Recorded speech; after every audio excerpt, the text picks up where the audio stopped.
Hermann Göring. Laughed at U.S. plan for 50,000 planes. Then America built 100,000. Reich Air Ministry, Berlin. Reich Marshal Hermann Göring set down the intelligence report with undisguised contempt. The document detailed President Roosevelt's request to Congress for an unprecedented expansion of American aircraft production, a capacity to manufacture 50,000 planes annually. "The Americans are desperate if they believe such propaganda will frighten us," Göring told his staff. "They know nothing of war production. Let them try to convert their automobile factories. They will learn that building warplanes requires more than assembly lines." What Göring failed to grasp was that in Detroit, a Danish immigrant named William Knudsen was already proving him wrong.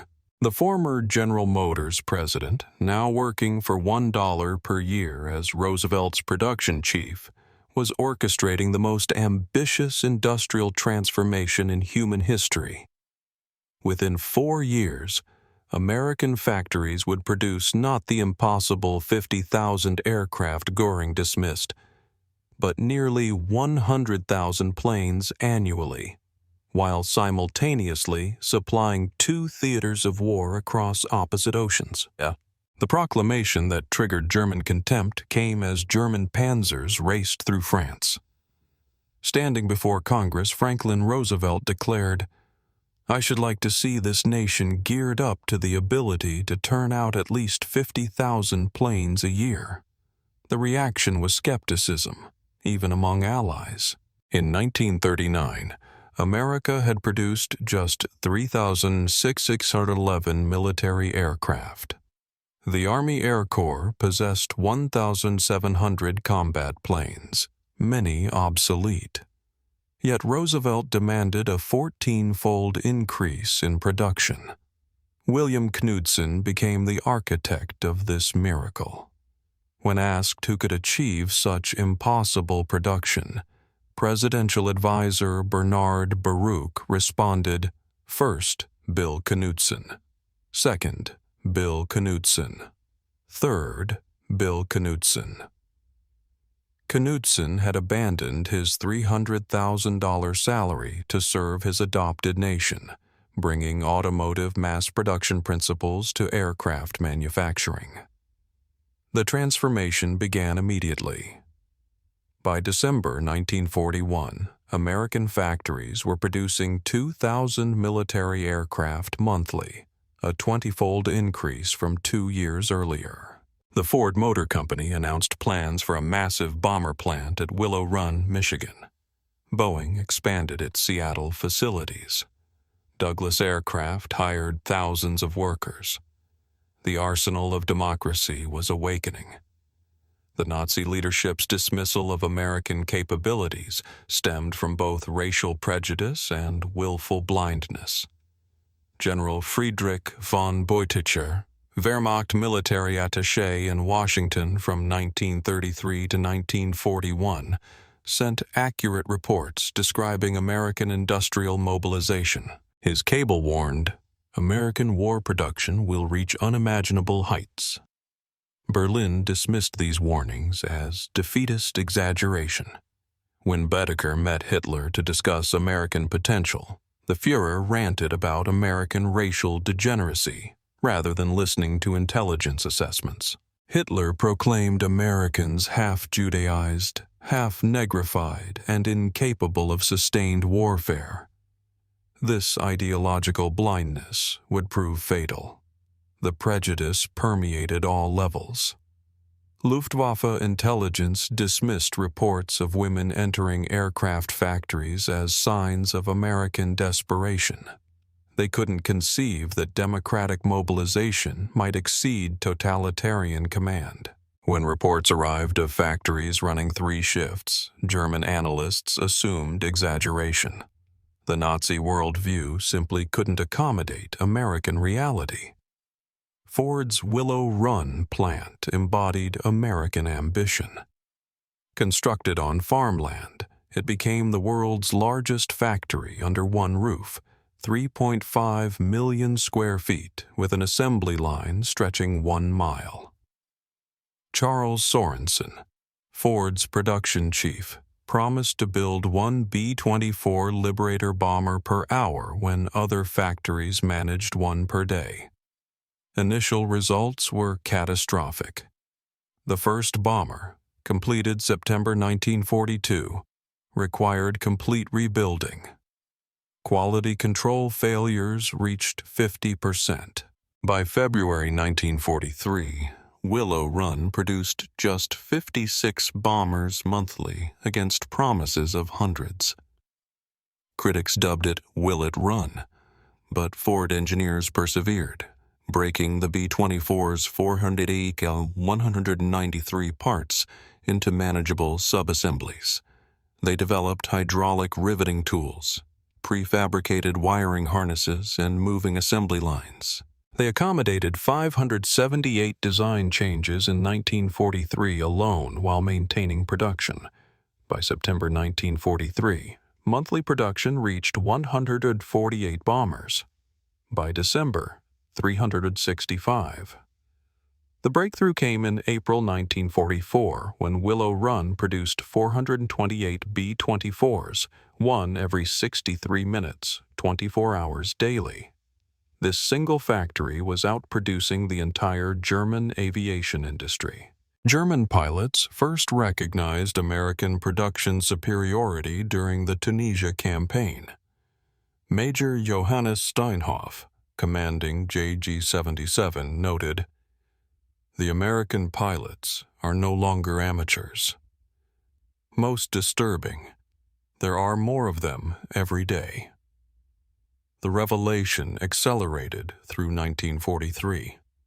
The first American raid on Germany itself targeted Wilhelmshaven with 64 bombers.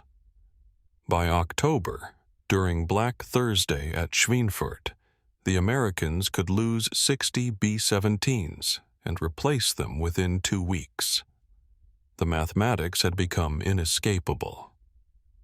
During Big Week, February 20th to 25th, 1944, the 8th and 15th Air Forces mounted 3,500 bomber sorties against German aircraft production. The Luftwaffe lost between 262 and 355 fighters, but more critically, approximately 100 irreplaceable veteran pilots. General Adolf Galland reported to Göring that Germany was losing 1,200 fighters monthly while producing 1,000. America was producing 2,500 fighters monthly while losing 400. Major Heinz Baer, one of Germany's top aces with 220 victories, described a mission over Brunswick. The bomber stream stretched from horizon to horizon, at least 700 flying fortresses and liberators.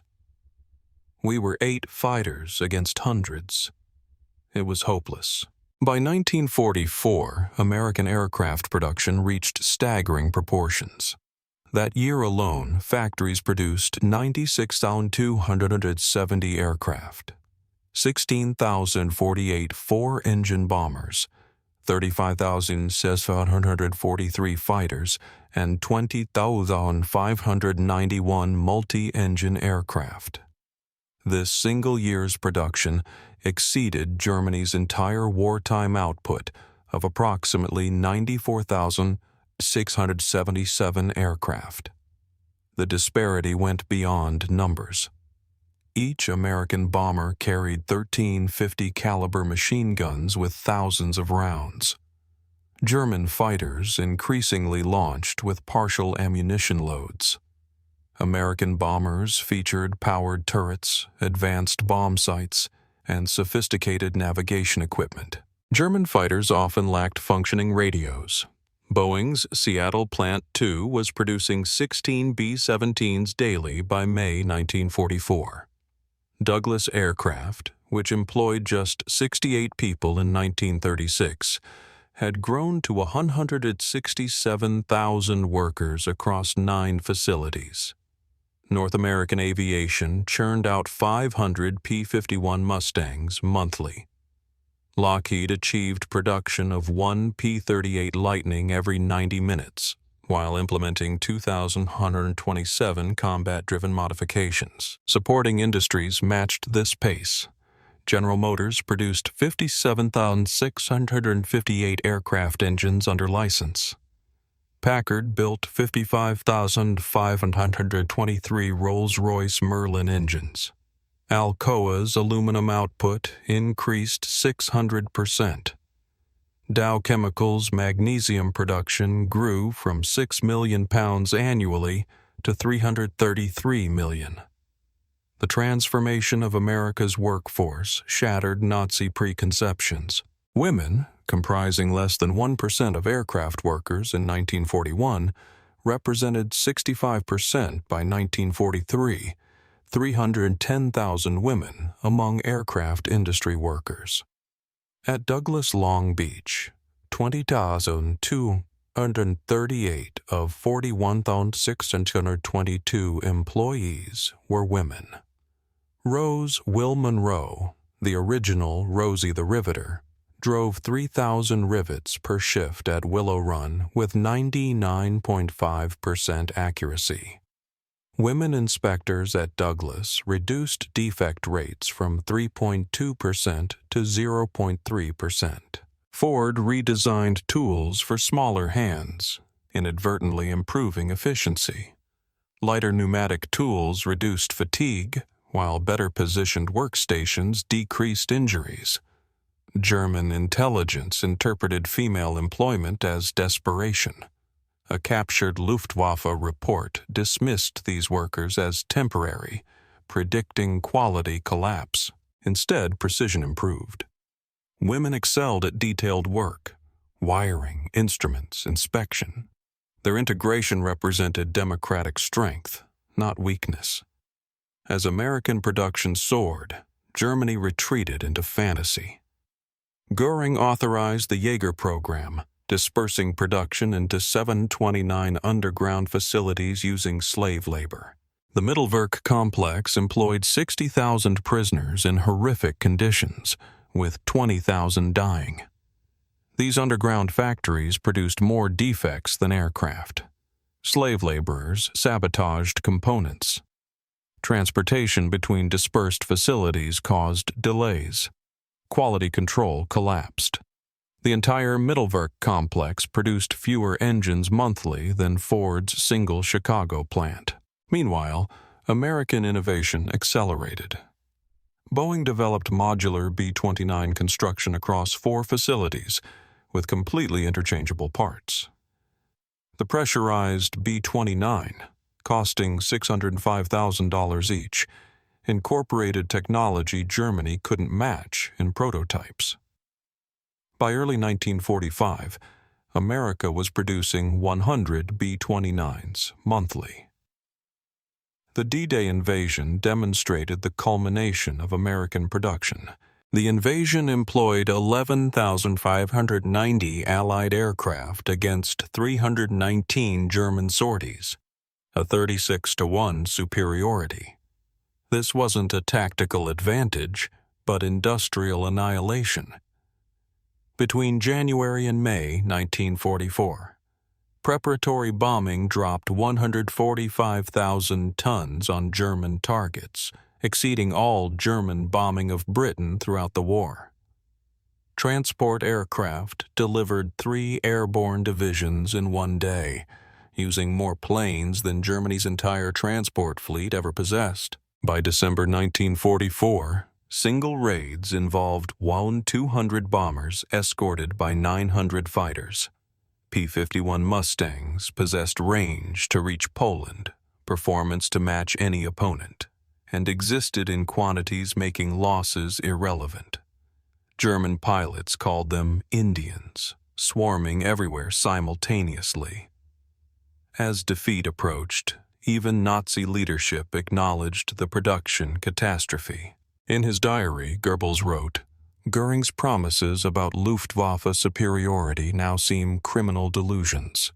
We fight the world's greatest industrial power with rhetoric." Raeder told his staff before D-Day, The Americans can lose 10 tanks for every one we destroy and still overwhelm us. When they land, they will come with such material superiority that no position can hold. Even Hitler admitted to Speer. We should have listened to Buttigieg's reports. Their industrial potential was decisive. While we built hundreds, they built tens of thousands. Albert Speer later testified that American bombing reduced German production by 35% for tanks, 31% for aircraft, and 42% for trucks. He stated unequivocally, the American attacks, which followed a definite system of assault on industrial targets, caused the breakdown of German armaments. Germany's Me-262 jet fighter, operational mid-1944, represented genuine innovation, 100 mph faster than any Allied fighter. Hitler and Göring believed this wonder weapon could restore air superiority despite numerical inferiority. But Germany produced just 1,430 Me-262s total, with never more than 200 operational simultaneously. Engines required overhaul every 10 hours. Critical materials were unavailable, forcing inferior substitutions. America, meanwhile, had begun jet development in 1942.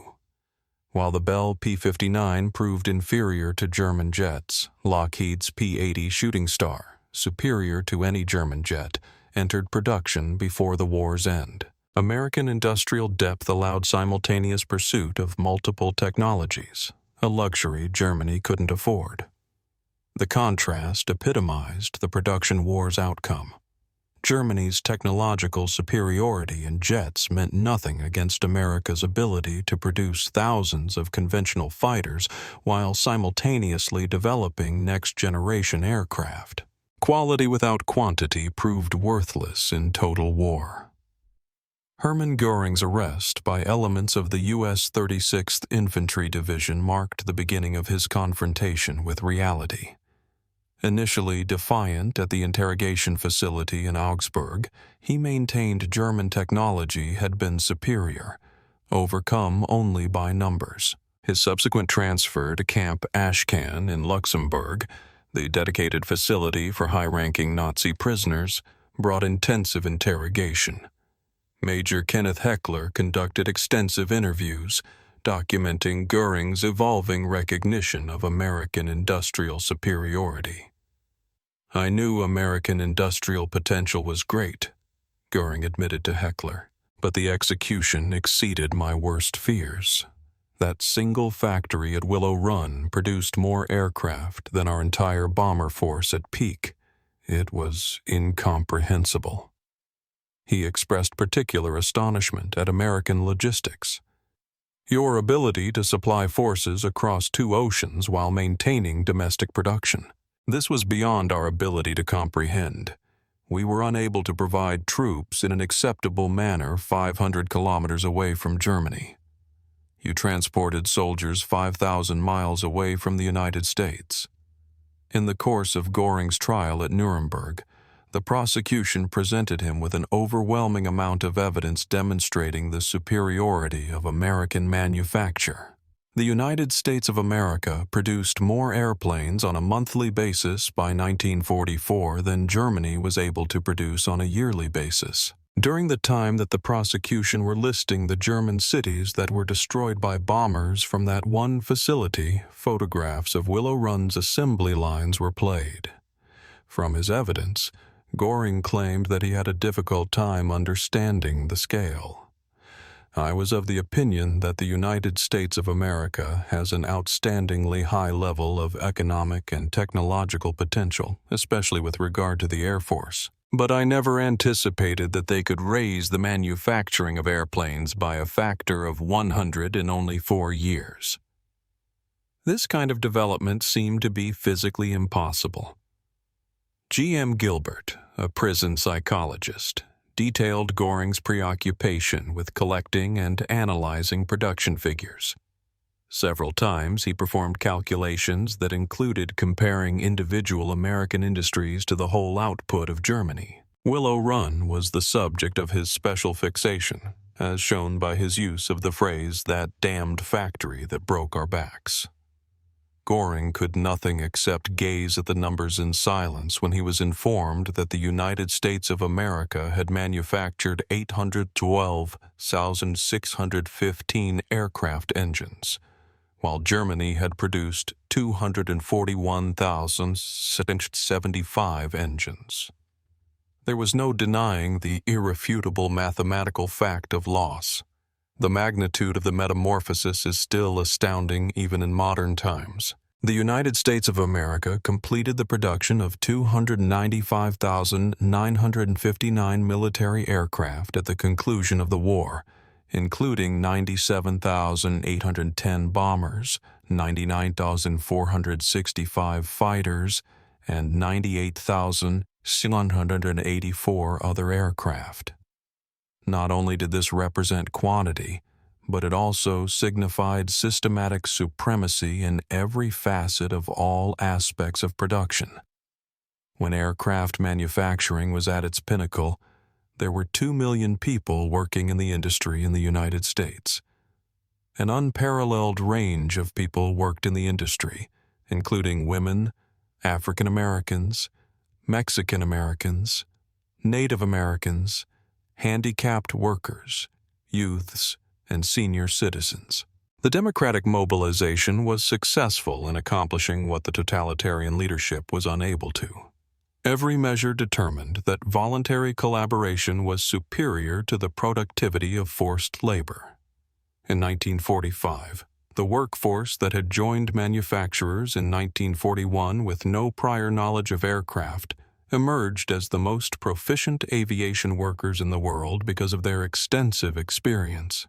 They not only manufactured aircraft, but they also transformed the industrial industry as a whole. Bomber manufacturing led to the development of statistical quality control, which eventually became a common industrial technique all over the globe. The concepts of automation that were pioneered at Willow Run revolutionized industry all around the world. Saturn V rockets would be created by the same engineers who were responsible for designing bomber production lines. Women who riveted B-24s would go on to raise children who would grow up to go on the moon itself. The miraculous production did not come to an end with a triumph. It was the beginning of the American century.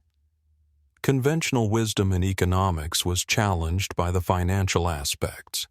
In 1940s prices, the manufacture of aircraft consumed $45 billion, which is comparable to $800 billion in today's currencies. The single cost of the B-29 program was more than that of the Manhattan Project. However, rather of causing the United States to go bankrupt, the output of war led to unparalleled wealth. Unemployment, which had been a problem during the decade of the Great Depression, disappeared entirely. The increase in personal income between 1940 and 1945 was double. The majority of the expansion was funded by the workers themselves via the selling of war bonds. Individually, workers at Willow Run acquired bonds totaling $45 million, which they used to support the operations of their own factory. Germany, on the other hand, used 40% of its total industrial capacity for the construction of airplanes by the year 1944, yet it produced less than 50% of what the United States produced. The use of slave labor, which was becoming more prevalent, turned out to be disastrously unproductive. Abuse of power was widespread. There was a decline in quality. In reality, productivity per worker in Germany decreased after 1943, whereas productivity in the United States grew by a factor of 300%. It was the manufacturing infrastructure that was developed during the war that provided the basis for the prosperity that followed the conflict. Material for suburban houses was generated by aluminum smelters that were originally constructed for bombers. In addition to producing aviation fuel, Chemical facilities also produced polymers for use in consumer products. In order to position the American industry for worldwide domination, machine tool companies that supplied aircraft plants began to be established. It was organizational excellence that lay beyond the basic output. The War Production Board was responsible for the smooth coordination of 184,000 firms. Millions of components were monitored by IBM punch card machines, which were distributed among thousands of vendors. Radiation Laboratory at the Massachusetts Institute of Technology (MIT) created navigation systems that provided American bombers with the capacity to operate in all weather conditions.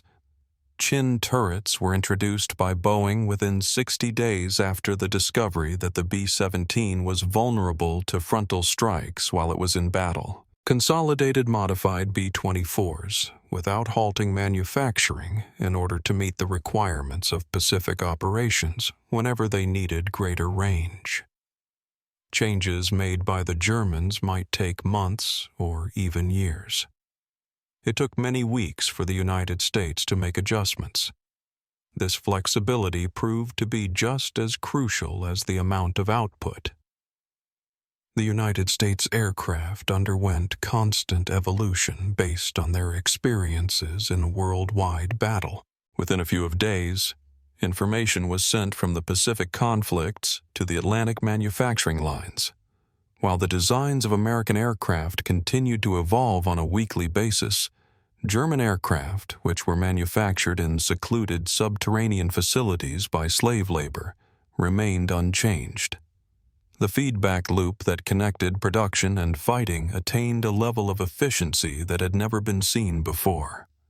Engineers were quickly informed of the observations made by pilots. Within days, the ideas developed by engineers were applied to manufacturing lines.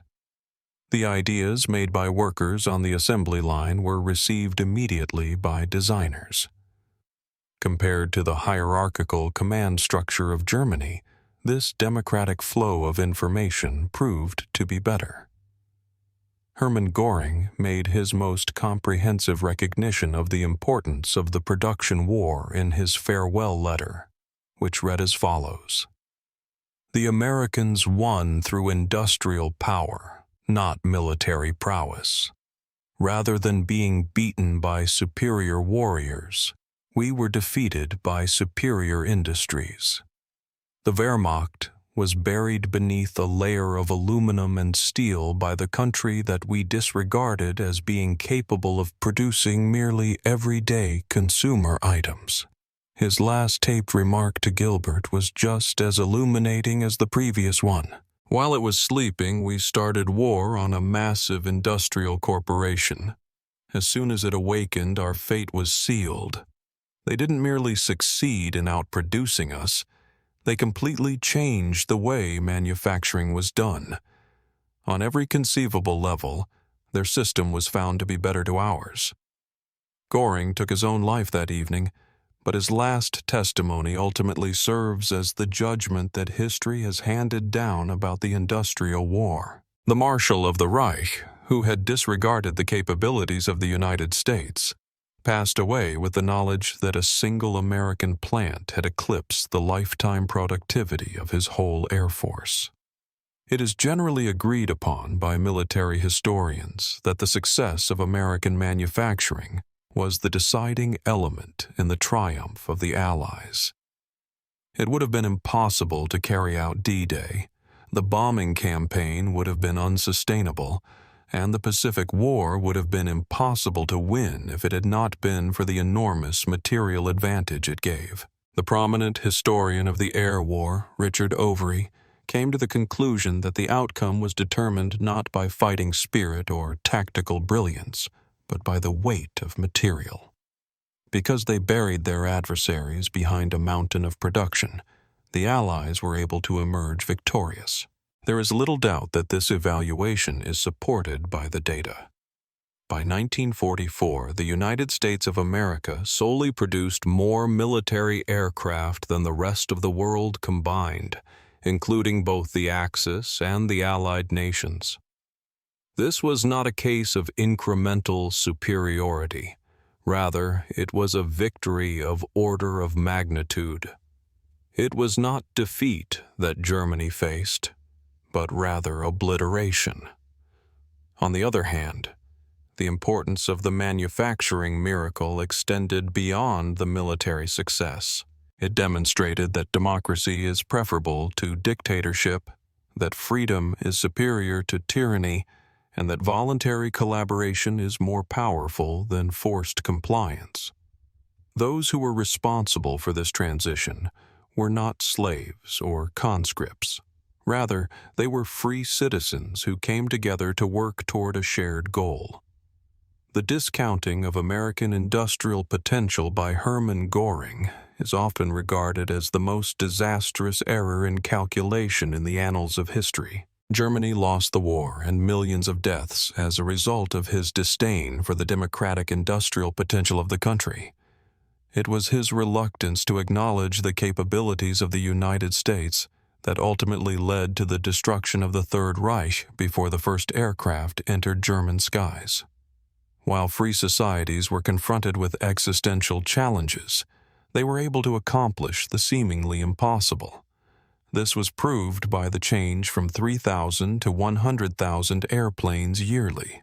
The workers in the United States not only achieved Roosevelt's unattainable objective, but they also quadrupled it. Not only did they succeed in matching German output, but they also managed to surpass it by a factor of 5 while concurrently fighting in the Pacific. Göring's error is something that the leaders of today would do well to keep in mind.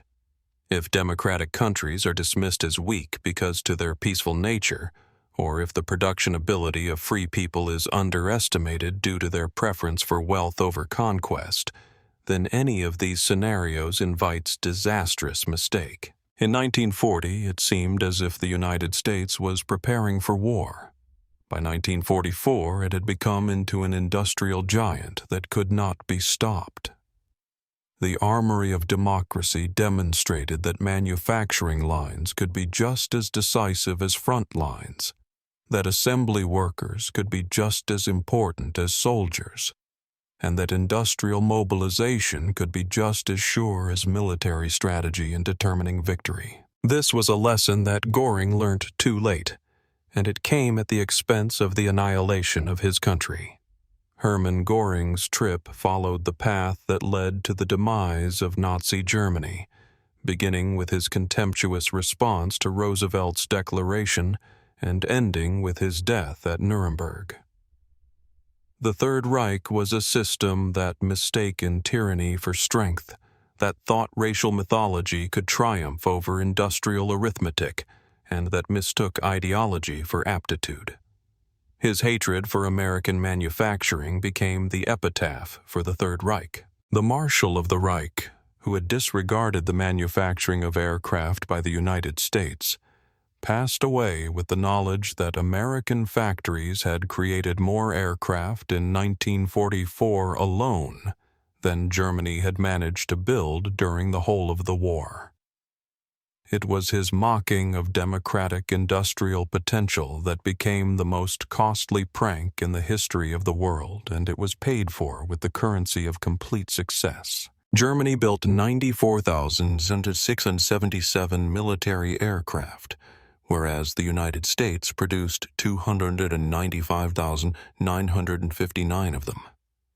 But the true win was not in numbers, but in manner, demonstrating that free labor could outproduce slaves, that democratic cooperation could outperform dictatorial command, and that a country of immigrants and people from a variety of backgrounds could come together to accomplish the seemingly impossible. The B-24 bombers that were being manufactured at Willow Run and were being produced every 63 minutes were more than simply airplanes.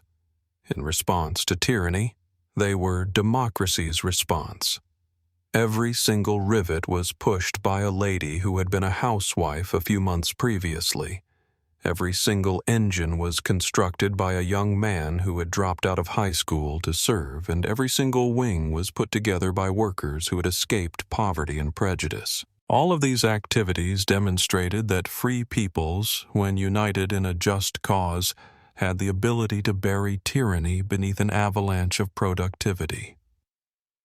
Hermann Göring was mocked by the concept of the United States of America manufacturing 50,000 aircraft per year. The United States of America replied by generating twice as many, so altering the course of history on a worldwide scale.